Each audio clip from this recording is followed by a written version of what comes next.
Happy Thursday evening, everyone. Happy book launch day. So we are here with Bridges Gates Press, and we are launching a new author, a new book, Melinda West, Monster Gunslinger by KC.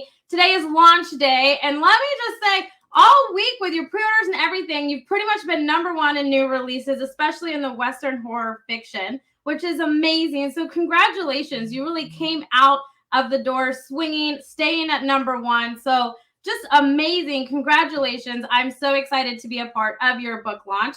With all that being said, I'm going to kick it on over to your publishers, Heather and Steve, and I'm going to let them take it away.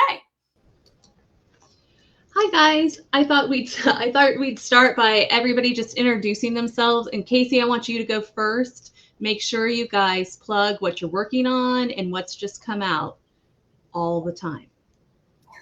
Sounds good. Thank you, Heather. I'm KC Grifant. I'm the author of Melinda West, Monster Gunslinger, which just came out today. I'm a Southern California author. I write short stories, horror, sci-fi, Weird West, dark fantasy. I've been published in anthologies and magazines internationally, but this is my first book. So I'm super excited to be here and to have all of you here. So thank you. Tammy, you want to go next? Writer.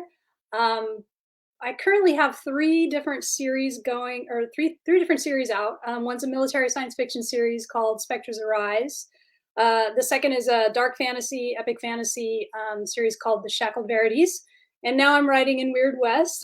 This Weird West series I'm doing is called Otherworld Outlaws, and it's 3 books deep right now, and I have probably do about 6 in it. I'm working on the 4th book right now, but you never know how long these things can go. So yeah, that's me.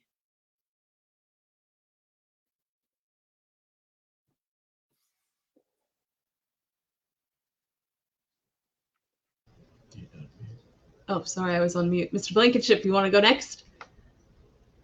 Hey, absolutely.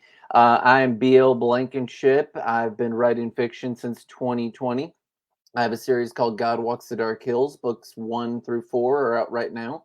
Book 5 and 6, a dual novel, will be out this winter. I also have Look Away Dixieland.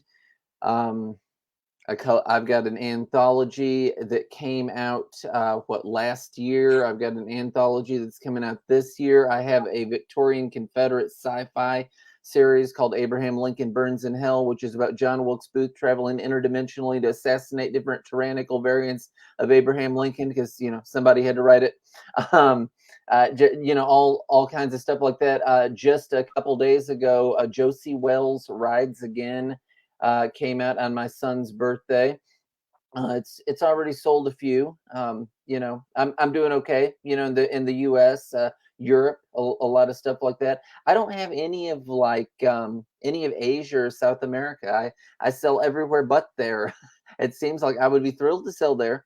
But it's going pretty good. I predominantly write Western horror, but some of it is sci-fi. And the most recent one, the Josie Wells one, is more like a traditional late Western. I really wanted to honor the chronology of the 2 books, 2 movies before that, whole lot to that. But I'm thrilled to be here, and I love Casey's book. All right, Zach, you next. All right. Hi, everyone. I'm Zach Rosenberg. Thrilled to be here. I'm a Florida living horror writer, and I know the jokes write themselves on that one. But I write horror, fantasy, science fiction, lots of different, and that is an adorable cat over there.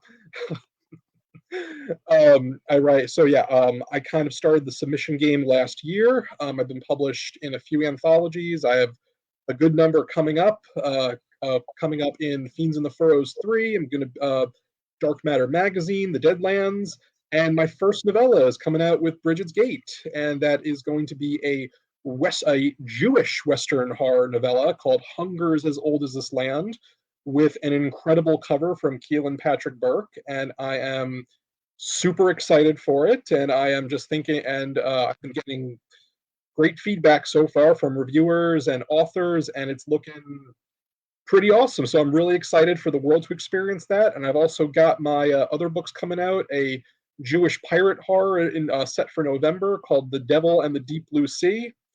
and my Jewish detective Par coming out from Off Limits Press in probably the end of this summer, called The Long Shalom.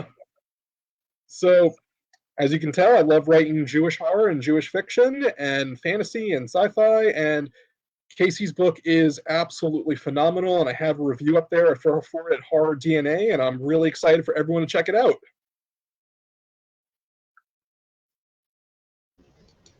Okay, great. And Aimee, you know what we didn't do last time is you guys didn't introduce yourselves. And I think you and Mickey should do a quick 1-minute plug, because you're a big part of what Bridget's Gate is doing with our authors. Sure. Mickey, I'm going to go first. Is that cool? Yep. Like normal. Like normal.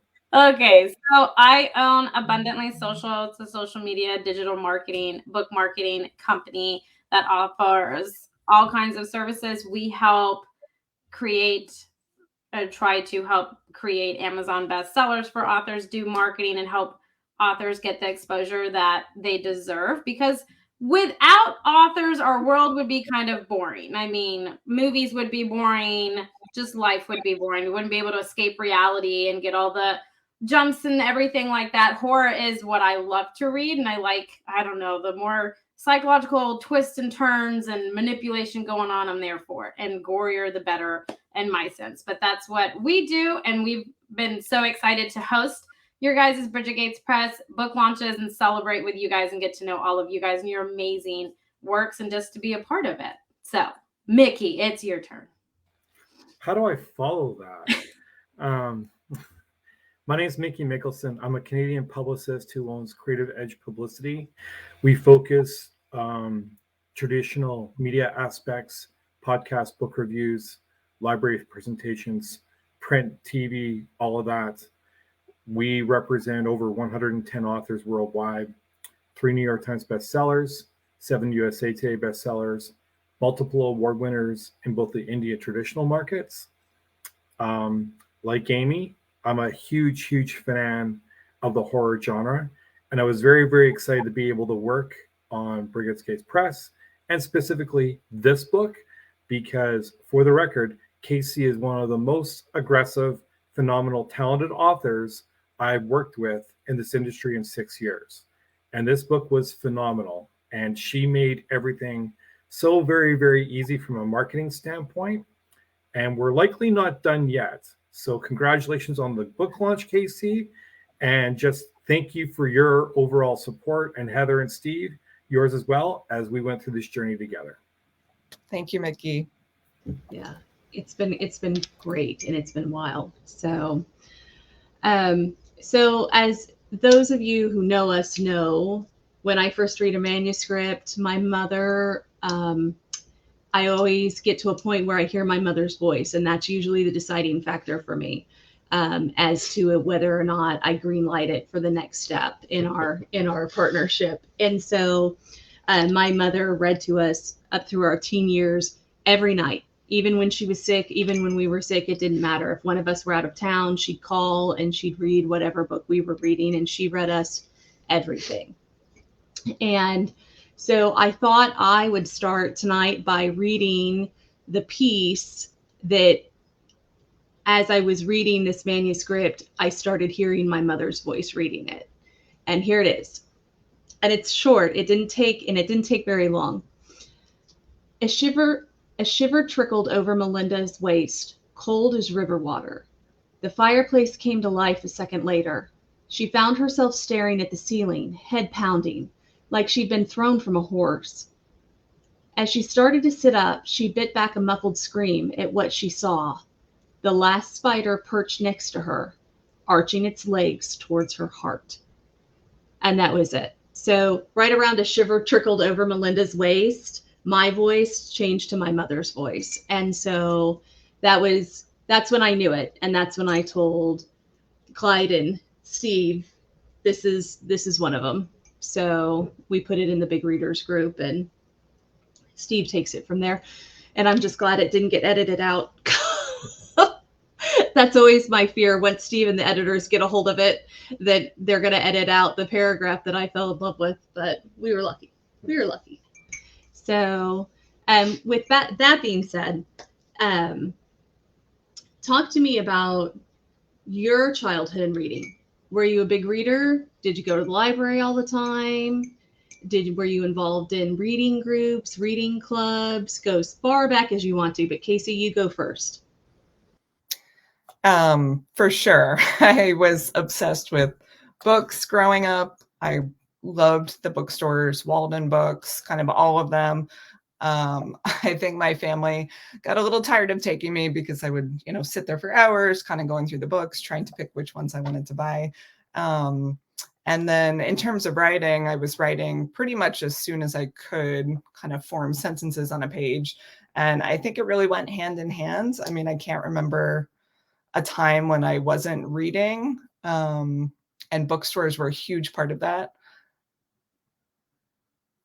And I read everything from fantasy to science fiction to horror, even as a kid. The R.L. Stine books, they were a really great introduction to horror, kind of fun, fast reads that were exciting, but also like scary enough, not so scary that you couldn't sleep at night, but scary enough to be exhilarating and fun, which I really enjoyed. And that was sort of my gateway into more horror.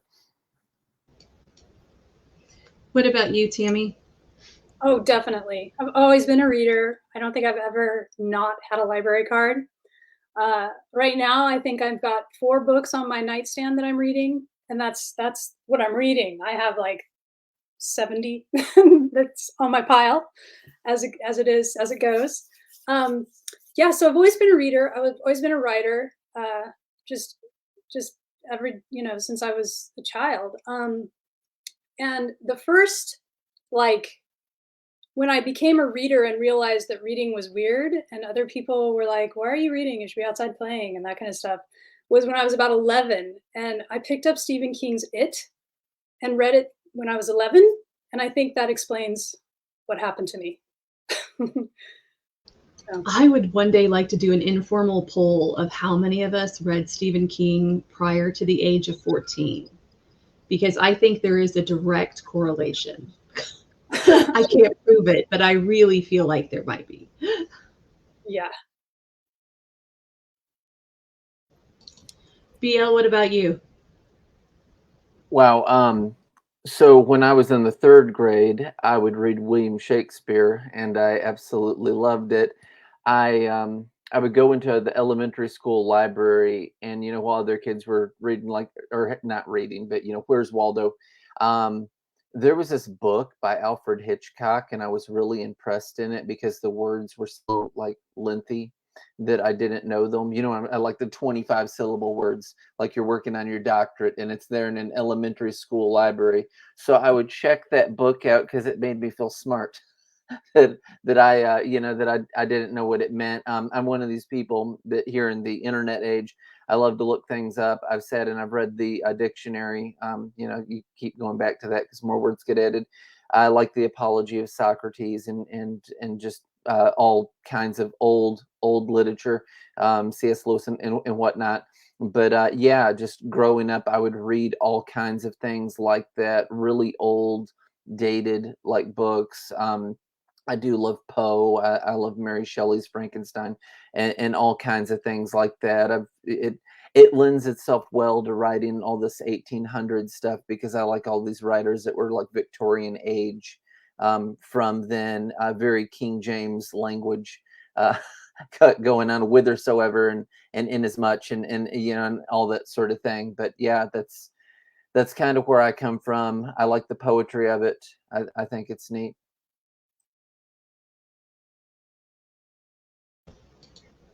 Zach, how about you?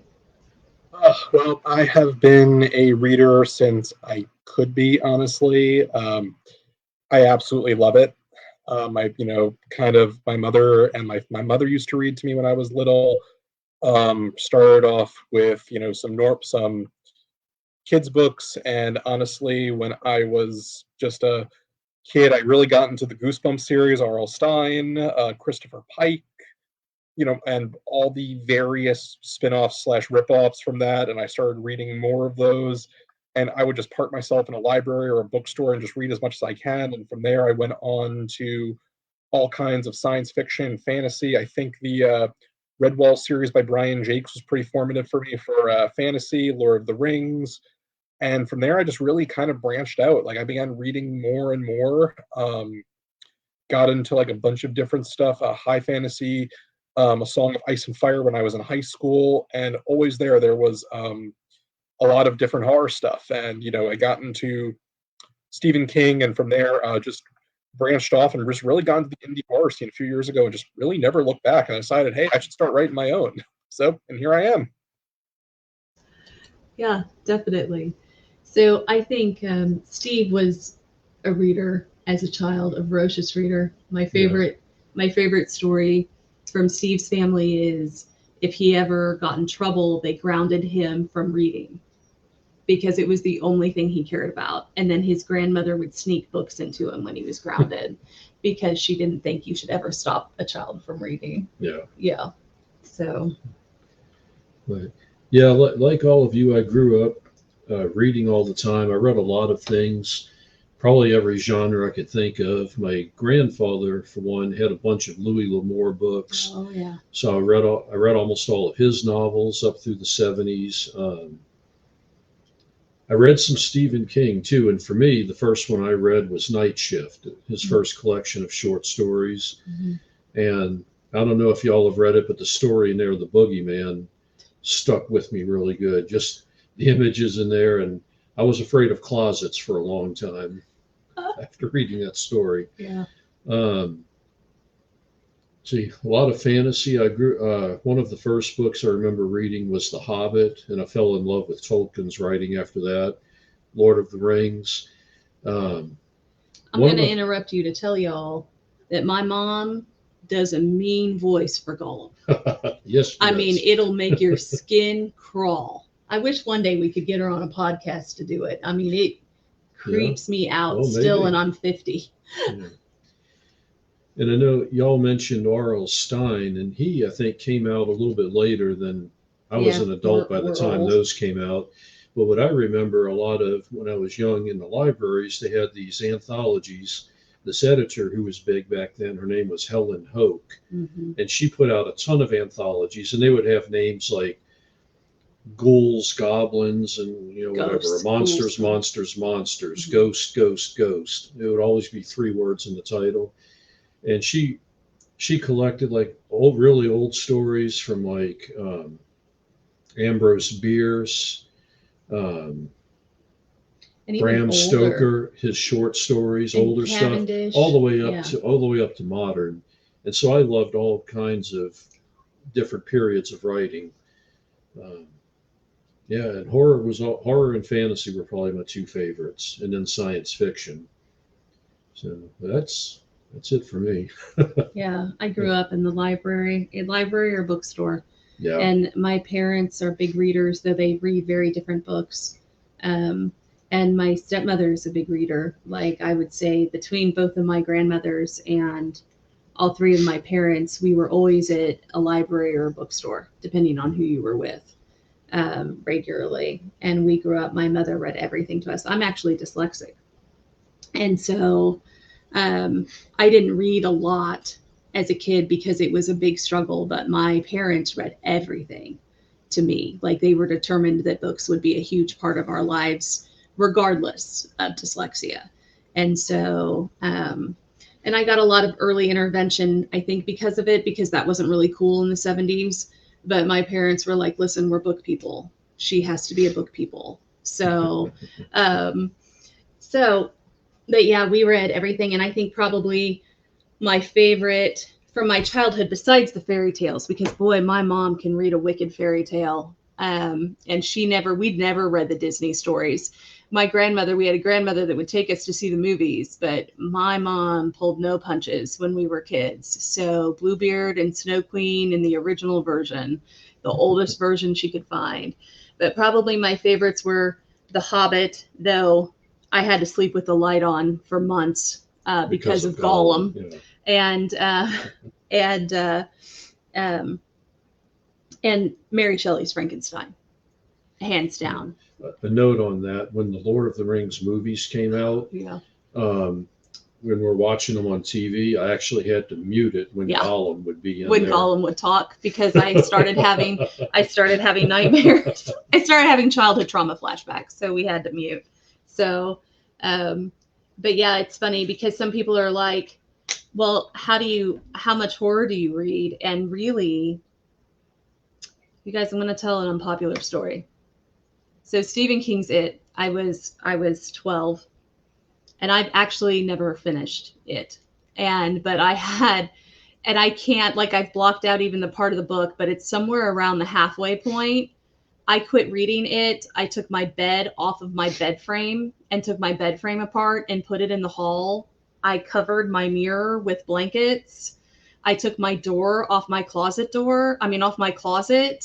because I like every light upstairs. I turned on every single light, even the light in my sister's room. I was like, there can be no darkness. There can be no windows. There can be no mirrors. There can be nothing, no hidey holes, nothing. It's all over. And my mom suggested we might want to take a break from Stephen King for a little while and maybe delve a little further back into fairy tales and maybe fantasy for a bit instead. But that's the only time she's ever really directed my reading, because I terrorized the whole house for weeks after that, not being able to sleep. But it was scary as hell. It cracks him up, but it really did a number on me. But yeah, so okay, so what about you? What do you think?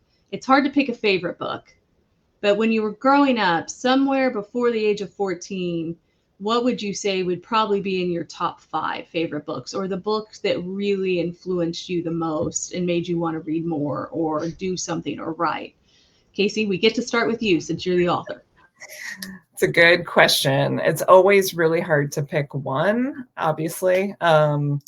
But I think in high school, there were so many interesting books that captured my attention. But I distinctly remember, in particular, the first time I discovered cyberpunk, the genre of books. And it kind of blew my mind, because before then I had been reading kind of classic sci-fi, more literary stuff. And then I was in a bookstore, I can't remember which one, and there was a browser there, and they're like, hey, you should really check out this author, William Gibson. He writes this style called cyberpunk. And I read it and my mind was blown. It was just such a different style than I was used to reading. It was very kind of raw and gritty. And it took sci-fi in this like futuristic kind of dark and gritty place that was really engaging, but also very poetic. And I would say I read a bunch of his books, and it really inspired me to try to get my writing to the next level and write more sci-fi, especially dark sci-fi and horror sci-fi.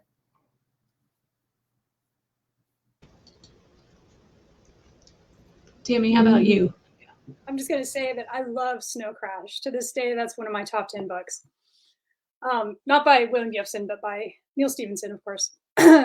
So my two early favorite books, which I couldn't pick one over the other because they're totally different, would be Stephen King's The Stand, which is just exemplary. And I wonder if it like got another best-selling kick during COVID, because it's about plague, and I wonder if everybody's like, I want to read more plague, weirdly, because we're all into Schadenfreude. But the other book that I couldn't put down as a teenager and still love to this day is The Mists of Avalon by Marion Zimmer Bradley. That's a really good book, and it was one of those books that it really opened my eyes to the possibilities of fiction and magic and history, even in a way. So yeah, those two.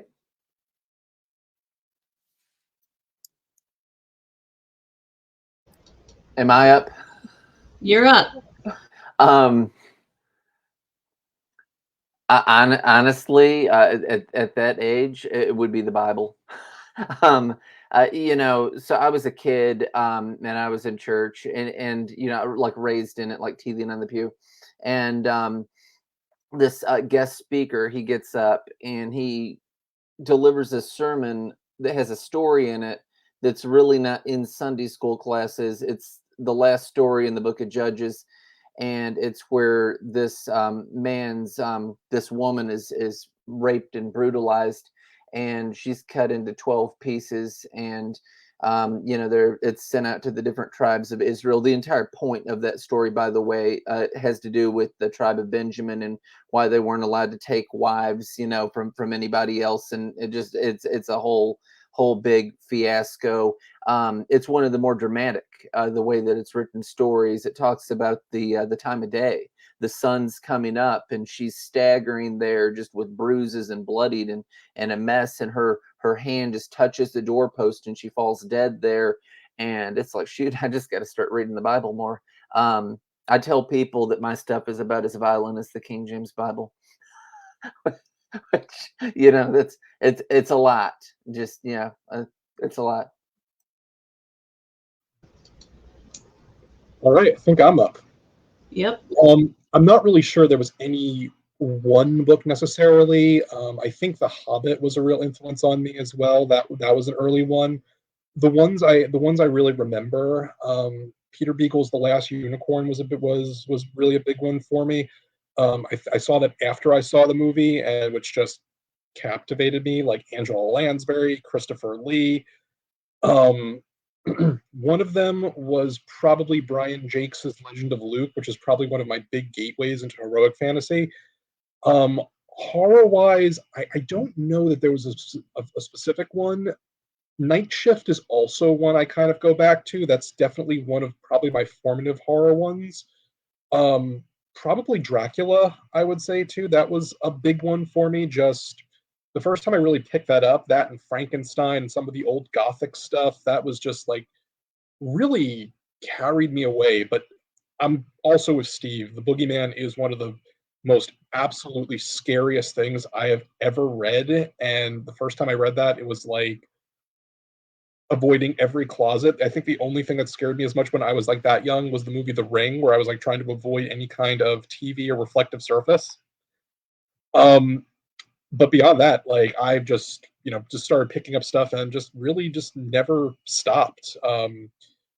Probably Western wise, I would say the book that probably influenced me the most was McMurtry's Lonesome Dove, which is pretty much an epic. I just read that. It took me years before I read the rest of the series, but that just kind of carried me away there. So talking about Westerns, Casey, what brought you to want to write a weird Western? Yeah, it's kind of funny because I didn't really watch Westerns growing up. Like it wasn't really a genre I explored until a few years ago when we moved to Southern California. My husband found this game called Doomtown Reloaded, which is based in the Deadlands world, which is kind of a Weird West world. And we started playing. We played competitively, regionally, won a few tournaments, which was very fun. But it really captivated me because of the world and the characters. They had just so many interesting, diverse characters in this Weird West world, including a lot of women characters, gunslingers and lawmakers, and just a really great variety. And as we played, we got to know some of the creators, and I ended up actually writing some of the official stories for the cards. And then after that, I wanted to build my own Weird West universe and came up with these two characters, Melinda and Lance. And I started writing short stories about them. And those were pretty well received and published in some magazines and anthologies. And people seemed to really like those characters. So I thought, let me try a novel and just send them on a really kind of epic adventure. And that's how I got there. And Tammy, what led you into writing Western? What led you to the genre? God, that is a great question. I don't remember what prompted me to write. Oh, I do remember. So I had just finished writing this really dark, really heavy themed fantasy epic, The Shackled Verities. And that's all third person. And the series I wrote before that was in first person, and I missed first person. And I missed it, I think, because writing in it, it's easier to be flippant in first person, or at least for me. And so I had this really heavy, dark series that took me about 5 years to write. I was like, ugh, I need something lighthearted. So unlike I think all of my esteemed colleagues, my book isn't quite horror. It's a little bit more fantasy light. So I wanted to write something lighter. I wanted to write something in first person. I've always been a fan of Western stuff. I kind of come from a cowboy family. And even though I'll fall off a horse if you put me even close to one. Um, and I wanted to write something that had Morgan in it, or Morgan Le Fay from the Camelot series, because I've been just kind of like intrigued by that person my whole life. Like I mentioned, I love The Mists of Avalon, and it's all about that person. And so I decided I needed to write a book that had that person in it with Celtic themes, but the West was calling to me because of, it's maybe because it is a resurging genre, but also because I know a lot about the West, because I've read like all Louis L'Amour, and seen a bunch of Western movies. So I just felt like it was calling to me. And so I did it, and I'm having so much fun writing it because the options are limitless. And I love how you can sort of interweave Weird West with steampunk, and those two things go together really well. And what about you, BL? What drew you to West? I've always loved it. I've always loved Westerns. I've always loved that time period. A lot of my things happen in and around the American Civil War, which, so that's the 1860s, and you've got the Old West. The most I really feel like it can go out, but you've got to be in a really rural place, is like the 1930s, because typically it kind of ends at 1900. Something like that. Also, to comment on what you said earlier, Stephen King's It freaked me out. My mom's like, "Hey kids, let's watch a movie," and I would pull the bathtub drain out and just like take a flying leap out of the tub. And also, and I can, but for your benefit, I think that I won't. I can do like a perfect Gollum. I studied him at the end of that movie. The second one, you don't want me to do it, do you? Okay. Yeah, I absolutely won't do it. But I watched that scene and I kept rewinding it and kept rewinding it and kept rewinding it. And I'll say it in my normal voice. We could let her do it, the spider. But yeah, that whole thing where he's arguing with himself at the end of that. And that's where I got my Gollum voice down, because it's like, it's not quite on, rewind again. It's not quite on, rewind again, and got all into that. But no, I loved his character. He makes a movie, and he's the whole reason that they destroy the ring. But it's neat. But yeah, I've always loved the whole Western genre, and I like the emotional aspect of horror. I feel like even when a Western isn't horror, it has a horrific element in it because it was a violent time.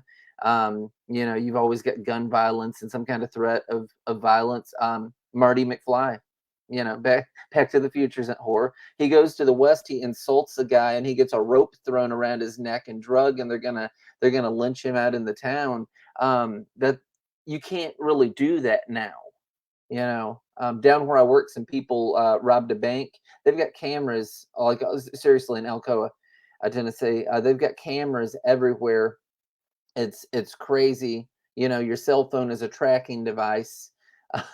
But in that time period, it was nuts. It was very wild and savage and crazy, and people doing all kinds of things that they by no means could get away with doing today.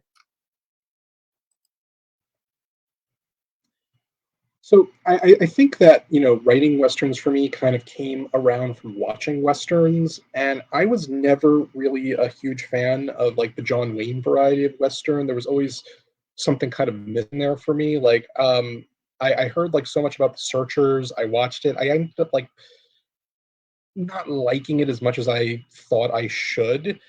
And then I kind of got into the spaghetti Westerns, movies like For a Fistful of Dollars, Few Dollars More, Requiescat, The Great Silence, Compañeros, and it was just like a whole new world. It was like this completely unidealized, brutal version of the West where where in Italy, they didn't really shy away as much from the brutality and discrimination and the inequality. And I felt that was really kind of, as BL said, horrific in a sense. I think what really combined it with horror for me is when I saw the movie Ravenous, which is which was a phenomenal film, and just kind of blew me away with how smart it was and how creepy it was and just how fun and intelligent. And from there, really, I think I got into things like when I was reading comics, like some of the old Jonah Hex stuff, where it was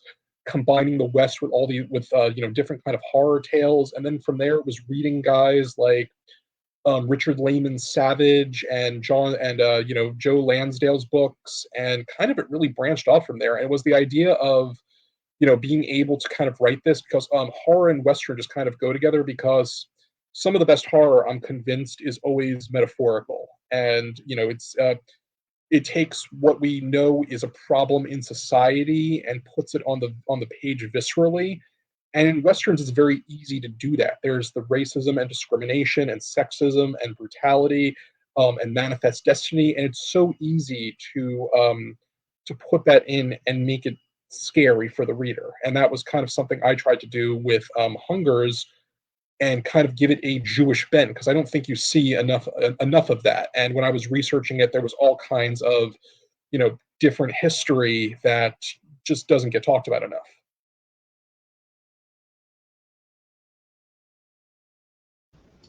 I would agree with that, Zach. When I read Hungers when it was a short story, I remember you and I talked, and I was surprised that there were towns that were predominantly Jewish out west. Like they had just picked up family groups and gone and settled a space. And I had no idea.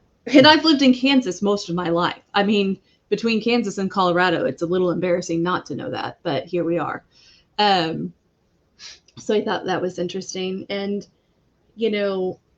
I will be honest with you guys, I was never a fan of Westerns. Like my grandfather and my great-grandfather, huge Western fans. Read Westerns, watch Westerns.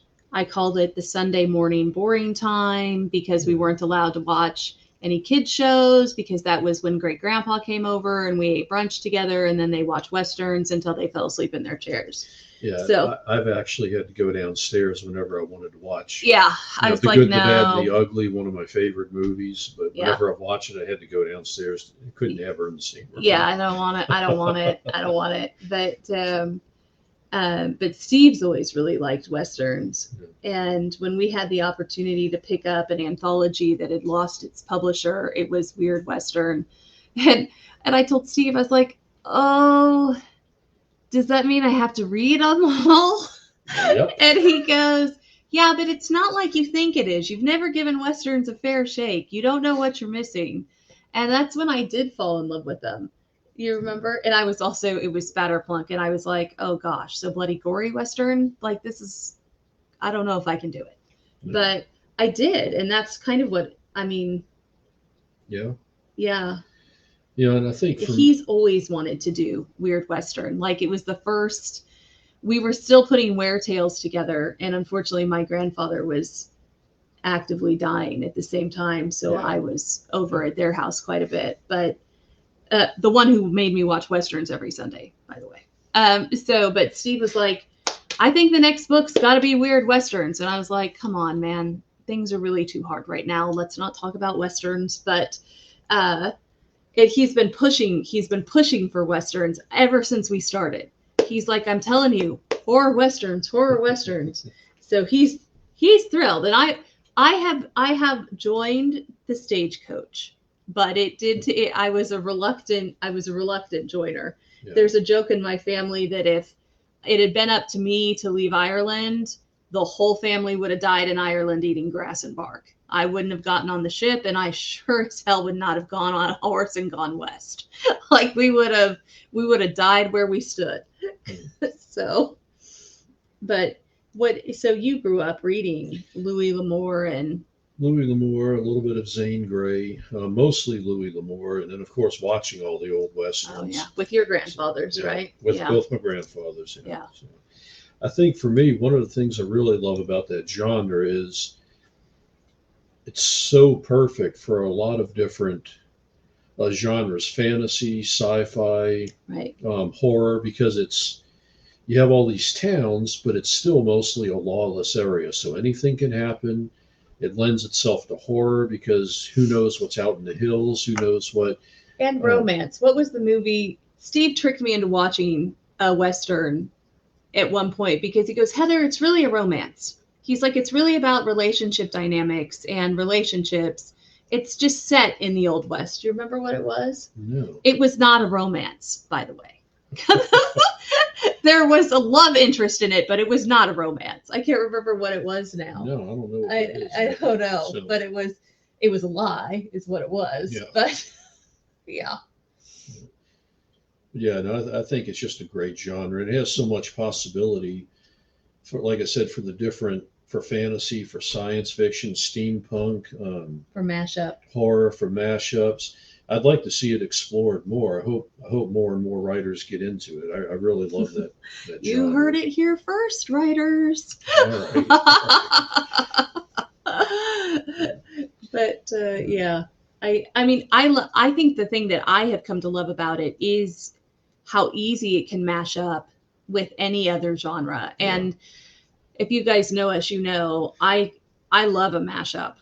I mean, I'll read a straight anything. Straight fantasy, sure. Read it. Straight horror, sure, read it. But boy, if you can mash up 2 to 3 genres and give it a spin, I'm there for it every time. And I know we were warned against doing it by several people we respect, who was like, mashups are hard to sell. They're hard to get reviewers. They're hard to get placed on shelf because people don't know how to assign it and how to sell it and how to promote it. And I was like, well, we'll have to hire publicists.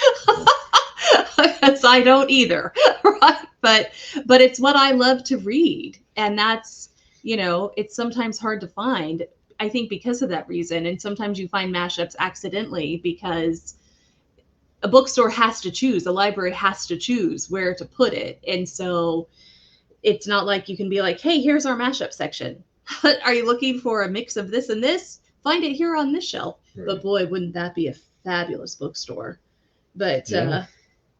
But yeah, so I love a good mashup, and I think Westerns and historical fiction really Right. allow for good mashup. Like you can add anything to it. Mm-hmm. So Casey, I consider your book a mashup.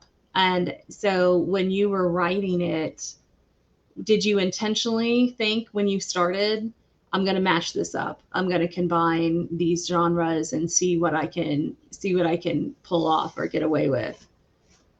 Yeah, to some degree. I've when I started writing, I considered myself more of a sci-fi fantasy writer, and I actually didn't even realize I was a horror writer until maybe 6 years ago, and something just clicked. I was like, oh, all of my stuff has, monsters or a dark ending or something, and it's actually like horror sci-fi or dark fantasy horror.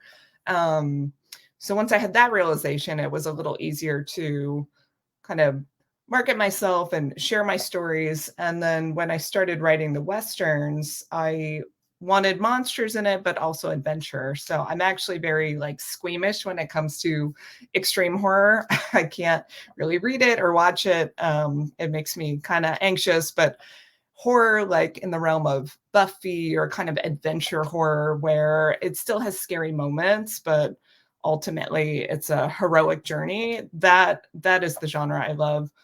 So that's what I was aiming for with this novel. I wanted, monsters, scary moments, but ultimately I didn't want readers to walk away feeling heavy or depressed. I wanted it to be kind of an epic hero journey.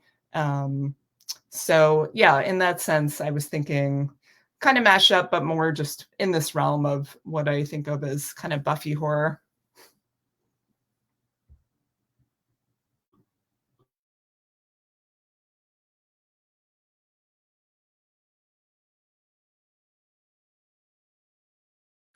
You're muted.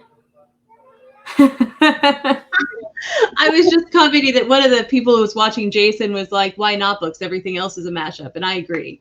I think books should be enjoying the renaissance of mashup just as much as music and fashion is right now. Yeah. So anybody else want to talk about what they love about writing mashups Or reading.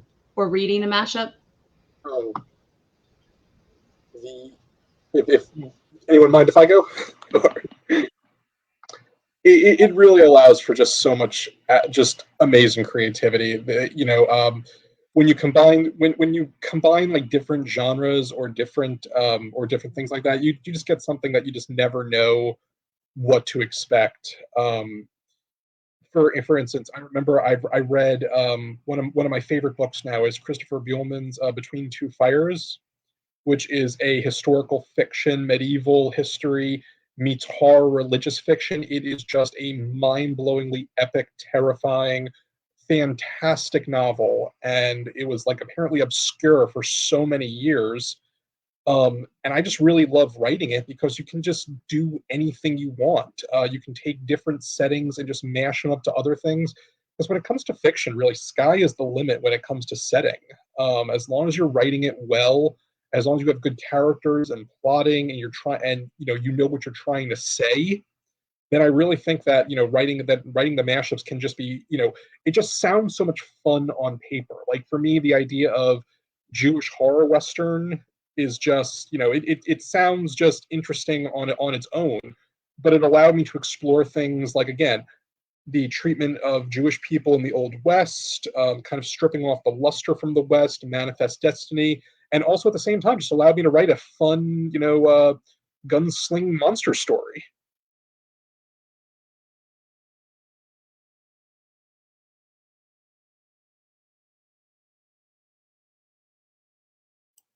You want me to go? I like mashups. I like the whole thing about them.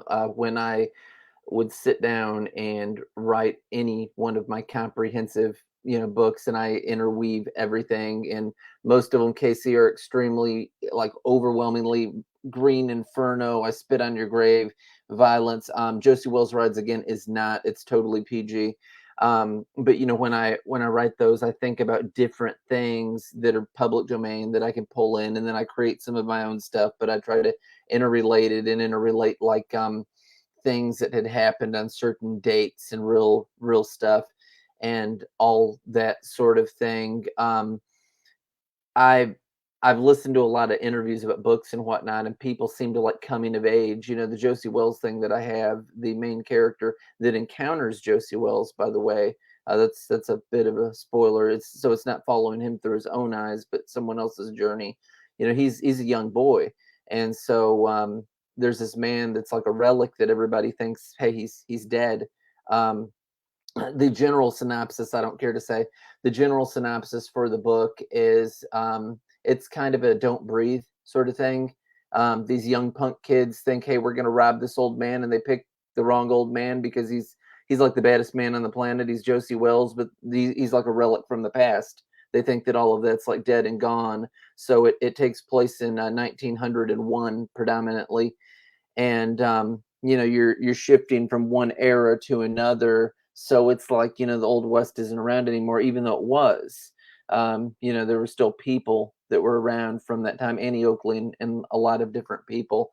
So, I think that there's things like that are neat. I think that it's cool to have adventure and to have kind of things like that go on because it can flush out your characters better, and it just broadens your whole world and the palette.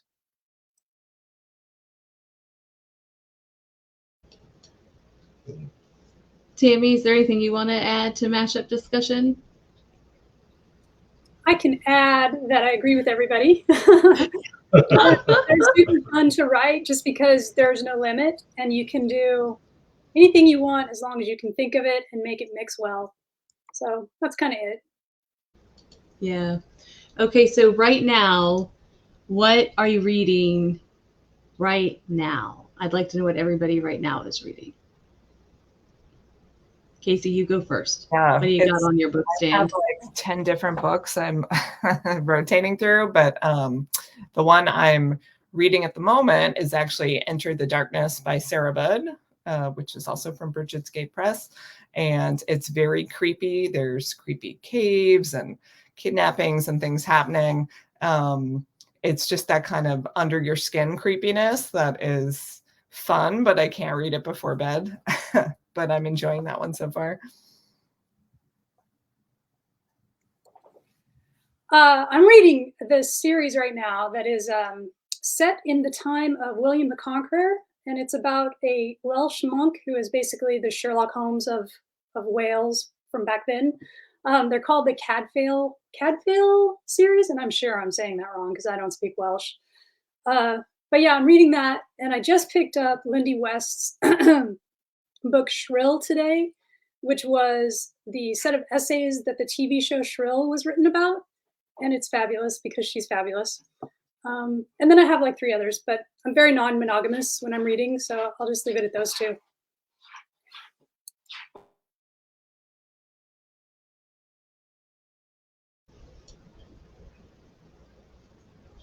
BL, you're up. What do you got? What's on your nightstand right now? What are you reading? I was trying to fish it out here really quick. So what I've got going on right now is I have all of these books that I promised to get out by a certain amount of time. So I'm in the midst of both writing in a short story for an anthology that I'm greenlit for because I'm psychotic and I can't stand to be told no. I had somebody ask me at this one event, I'm not calling them out. I had somebody ask me at this one event, they're like, man, totally just send us anything that you've got. Well, there's like another person that has say in the group. And it's like, you know, I sent them something that it's like, yeah, we're going to do that. And he's like, no, we're not going to do that. And I just was like, I'm not going to send them anything again. But I've been told that I was greenlit and I'm putting out another anthology. So if not, then it'll just go in that. But I believe that I certainly am. I know these people. This is for Head Blown. It's for Texas AuthorCon. And so that's body horror, even though I keep all my stuff Western horror. So it's a really violent, nasty one. And then I've got another anthology that I'm writing a short story for after that will be way more clean. That I actually talked to a friend of mine, LB Stimson, on co-writing that. So anyway, while I'm at work doing graphic art all day long, I listen to audiobooks constantly. I absolutely love Audible, and I do put them all in Goodreads as to what I'm reading. So if you look at my Goodreads account, you'll see currently I am listening to one of the great courses series. This is included, by the way. There's a lot of cool stuff that's included. And it is called Wolves, Werewolves, and History and Popular Culture by Shannon Scott. So all kinds of things. I bounce back and forth. It's really cool, by the way. I bounce back and forth between like nonfiction and fiction and what have you. But the Great Courses series does have a lot of courses that legitimately are great courses. They're really interesting and cool. And if you start one that you think it's not, you can just delete it. It's not a big deal, but they do have a lot of them. And there's a ton that I have really enjoyed. Whew. So my end, what am I reading now? I am always reading a bunch at once. I literally just finished earlier 2 books. Sina Palaio's newest, The Shoemaker's Magician in her Chicago series, which is absolutely fantastic, and she is just an incredible writer. I just read Carson Winter's Soft Targets from Tenebris Press. I got an arc of that. That is a very dark and very heavy book, and I can really recommend it. And they also sent me Brave New Weird, which I'm psyched for. I'm also reading Christopher Golden's All Hallows. I'm just about to start. That just came out, and I just got a bunch of new books, including Black Cranes from Raw Dog Screaming Press, the anthology of Asian women writing horror, which I'm also really excited for. And I'm just kind of checking my Kindle real quick to see what else I have coming up. Yeah, it would probably take me a very long time to describe that, but suffice to say, I've got like a huge mix of like horror, fantasy, and sci-fi on here with a little bit of a crime in there too. You go. Okay. Well, I just got finished reading the Kagan the Damned series that Jonathan Mayberry has out, books 1 and 2, and it's really good. It's got me hooked. I'm ready for book 3, and I've got about a year to wait. So Right. I kind of wish I'd spaced out the second book a little bit longer, but anyway.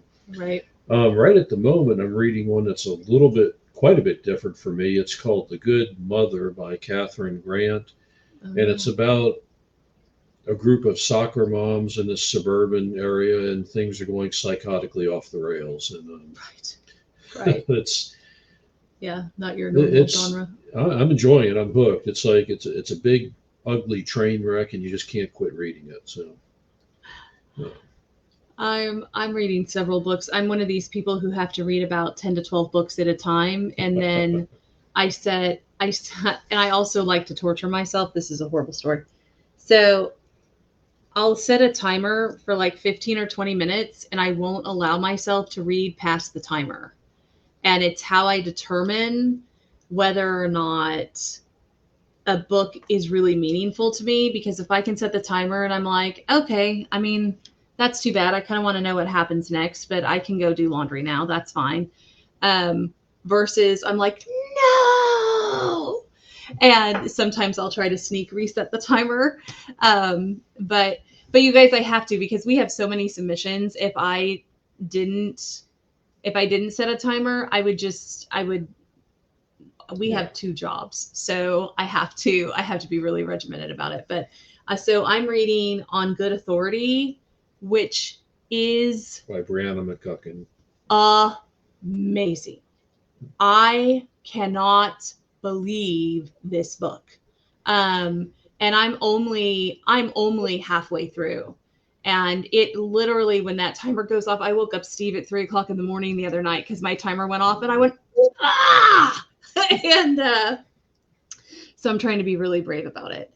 But that's probably the one that's driving me right now, that's making me crazy to set my timer for. And then we also started a book Steve and I are reading together, because that's right, we're that kind of couple where we read the same book and then talk about it. And we can't share the book, because some of you know I bend my spines, I write in the book, I bend my pages. Yeah, she's not allowed to touch my books. They stay on these shelves. Right. Stevie, my books aren't even allowed to touch his books on the bookshelf in case their damage is somehow contagious. But so we also just started this book, Artifact, by Gigi Pandian. And well, there was one other I wanted to mention. It's a book of poetry. Gosh darn it. You know, it's the one. Hold on, it's coming. It's by Stephanie Parent, and I only have 3 poems left, and I have purposely skipped reading poetry every day because I don't want the book to end. And I'm very sad, but I can't remember the name of it, and it's over there on my shelf. It's something about a spell and something about something else. It's got kind of a longer title, but it is phenomenal, and I have written all over it. I mean, it's a mess. Like, I'm sad to say that I have had to tape 4 pages back into the book because I cracked the spine so hard one night reading it that, I think it's in the rolling cart behind me, because I was reading it this afternoon. I was sneaking in a poem. But anyway, but it's really good as well. But I am one of those people that, and this will be our last question so we can all wrap up and get on with our evening. Oh yeah, this is it. Every poem, a potion, every song, a spell. And I've just got 3 poems left, and I don't know, you guys, if I'm going to be able to finish it, because I don't want this book to be over. If you like dark poetry, highly recommend it. And I do sometimes do that. I don't know if you guys do that, but I will read a book, and I love it so much that I will refuse to read the last chapter. Especially if I know that it's not in a series. Like I can't do it. I'll drag it out for like a year. I drug out The Historian for like 5 years. So, yeah. But okay, what was my last question going to be? I didn't say any part of it out loud. What are future projects, maybe, or? No. We've talked about that kind of, haven't we? Well, I guess I don't have a last question. I'm sorry, guys. It's gone. It's gone forever. This is what having children does to you. You never, it'll come back at like 4 a.m, 8 months from now.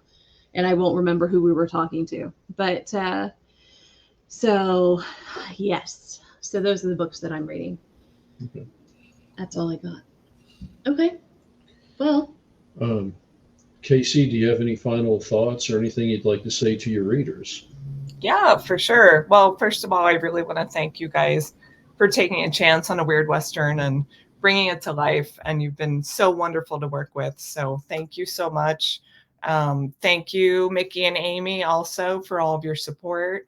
And I don't know if Michelle is watching, but she edited the book and she did a wonderful job. And I have to give a shout out to Luke of Carrion House, who did the cover, which turned out so much better than I could have ever pictured. It's just the most beautiful, perfect cover. I just adore the cover so much, and I'm really grateful he was able to do that. And then a shout out also to my family for their support. My husband, Jason, who's watching, who got me into Weird West to start with, and who's watching our 2 little kids right now. I don't know if my daughter's watching. If she is, hi, Rhea. My parents, who've been very supportive, and then my sister, who's my first beta reader, my editor, my cheerleader. She's just wonderful. And then thank you to all the writers and readers, you guys on the panel, whoever's watching. There's such a great reading, writing, and indie horror community that I've really connected with this last year that has just been so incredibly supportive through social media. And it's such a wonderful community. I just can't talk highly enough about it.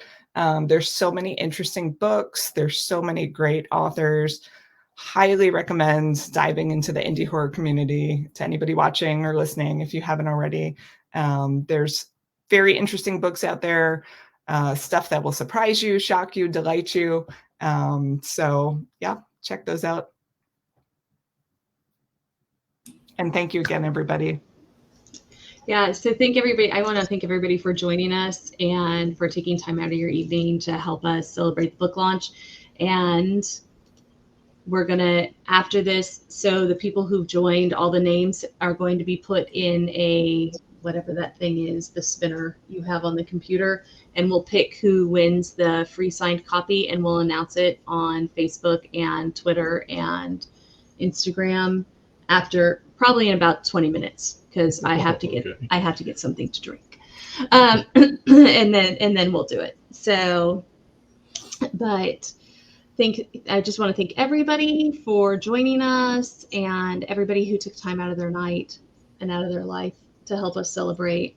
And it's been an incredible journey to bring this book to the light of day. Amen. Yeah. Amen. So, thanks, guys, very much. Thank you. Bye, everybody. Bye, guys. Bye. Thank you.